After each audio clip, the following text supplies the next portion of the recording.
So hello welcome back to three faces myself Anushritiya third professional year veterinary student. So आज की video थोड़ी सी अलग रहने वाली है। According to the Times of India report 6.2 crore stray dogs और 91 लाख स्ट्रे कैट्स हमारे इंडिया में हैं। और इनकी बात करिए कि ये लगातार स्ट्रे डॉग्स स्ट्रे कैट्स की जो पॉपुलेशन है लगातार बढ़ती जा रही है। वन ऑफ द रीज़न है कि अबंडेंट डॉग्स या abundant cats one of the reason है कि हमारे जो इंडिया है वहाँ पर जो ओनर्स हैं वो अपने पेट्स को अबेंडन कर देते हैं, लेफ़्ट आउट कर देते हैं। बहुत सारे रीज़न्स हैं उसके पीछे।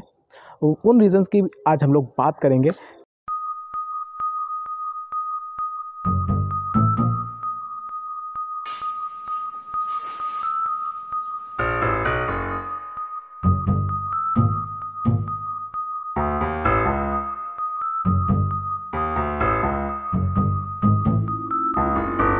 तो बेसिकली ये सिर्फ एक ह्यूमैनिटेरियन इशू ही नहीं बल्कि एक पब्लिक हेल्थ कंसर्न भी है।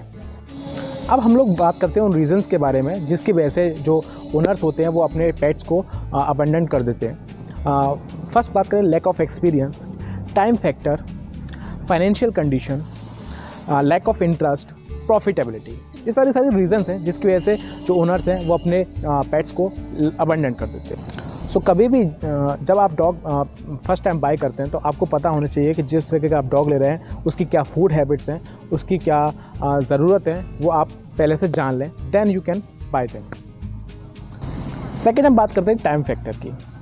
जब आप फर्स्ट टाइम ओनर होते हैं, आप डॉग को इन्फ्लुएंस होकर ले रहे हैं, लेकिन आपको पता नहीं है कि आपके डॉग को भी उतना ही समय चाहिए होता है जितना कि आपके फैमिली मेम्बर्स को चाहिए होता है। तो मेक श्योर कि आप जब डॉग को बाय कर रहे होते हैं तो आपको उतना ही समय अपने डॉग को देना चाहिए जितना आप अपने फैमिली मेम्बर्स या अपने चिल्ड्रंस को दे रहे होते हैं। तीसरी बात हम करते हैं that is impulsive buying. Impulsive buying एक बहुत बड़ा फैक्टर आज के ज़माने में बढ़ता जा रहा है।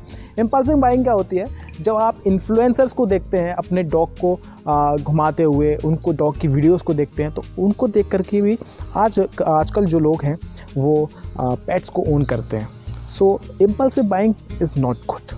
तो तीसरा पॉइंट है financial condition.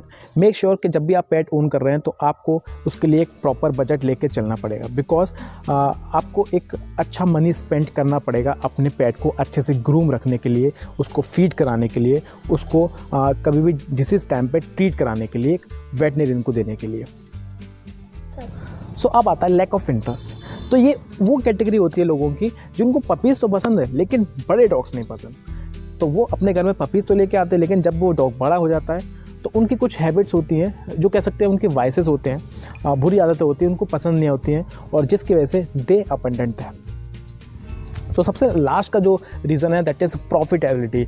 Breeders basically own करते हैं डॉग्स को, फीमेल डॉग्स को बेसिकली ओन करते हैं, ब्रीडिंग करवाते हैं, डॉग्स को सेल करते हैं, पपीज़ को सेल करते हैं, लेकिन जब वो फीमेल उनके काम की नहीं होती है, फर्दर बेबीज नहीं प्रोवाइड कर सकती है, then they also abandon them.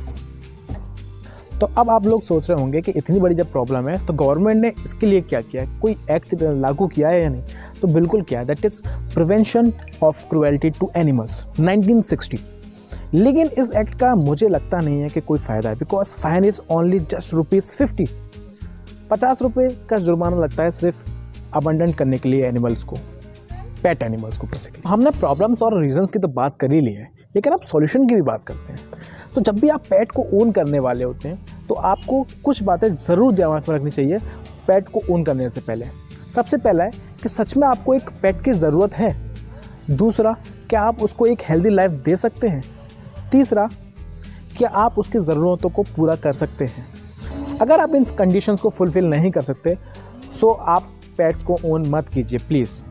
So basically अगर आप रेडी हैं पेट को ओन करने के लिए तो क्या क्या पॉइंट्स आपको दिमाग में रखने चाहिए बिफोर बाइंग द पेट? सबसे पहला है हाउस स्पेस। आपके घर में सफिशिएंट स्पेस होना चाहिए एक पेट के लिए। सेकंड है टाइम, कि आप कितना टाइम प्रोवाइड कर सकते हैं अपने पेट के लिए। तीसरा है आपके घर में अगर बच्चे हैं तो वो किस एज के हैं। चौथा, एलर्जी प्रॉब्लम, कि आपके घर में किसी भी इंडिविजुअल को या आपके फैमिली मेम्बर को किसी भी तरीके की कोई एलर्जी नहीं होनी चाहिए डॉग के फर से। पांचवा है फाइनेंशियल कंडीशन, आप उसको अच्छा फीड खिला सकें, उसको अच्छा ट्रीटमेंट प्रोवाइड कर सकें। ये सारी की सारी कंडीशनों को आपको फुलफ़िल और अपने दिमाग में रखनी चाहिए before buying the pet. So basically अब आपको पेट अडॉप्ट करना चाहिए या फिर बाय करना चाहिए। पेट को बाय करने से बेहतर है आप उनको अडॉप्ट कीजिए, बिकॉज जो ओवर पॉपुलेशन प्रॉब्लम्स है स्ट्रे एनिमल्स की वो दूर होगी। स्ट्रे एनिमल्स मेरे मतलब है कहने का डॉग्स एंड कैट्स, ये सब ओवर पॉपुलेशन से बचेंगे। साथ ही में जो आप ब्रीडर से पेट्स को बाय करते हैं वो ज़रूरी नहीं है कि वो एक हेल्दी पेट ही आपको दे, बिकॉज वहाँ पर फीडिंग की प्रॉब्लम रहती है, कई बार अन्य प्रॉब्लम भी रहती है। सो बेहतर होगा आप अडॉप्ट कीजिए। सो एट लास्ट मैं यही कहना चाहूँगा कि जो पेट्स होते हैं, डॉग्स, कैट्स या कोई भी पेट है, कोई भी जानवर अगर जब आप पालते हैं अपने घर में, तो वो आप जितना भी उनको प्यार देंगे, रिटर्न में आपको ऐसे दावे के साथ कह सकता हूँ उससे ज़्यादा ही आपको प्यार मिलेगा। सो आज की वीडियो में इतना ही, मिलते हैं अगली वीडियो में। तब तक के लिए सब्सक्राइब कर लीजिए चैनल को, लाइक कर दीजिए वीडियो को और शेयर भी कर दीजिए वीडियो को। धन्यवाद।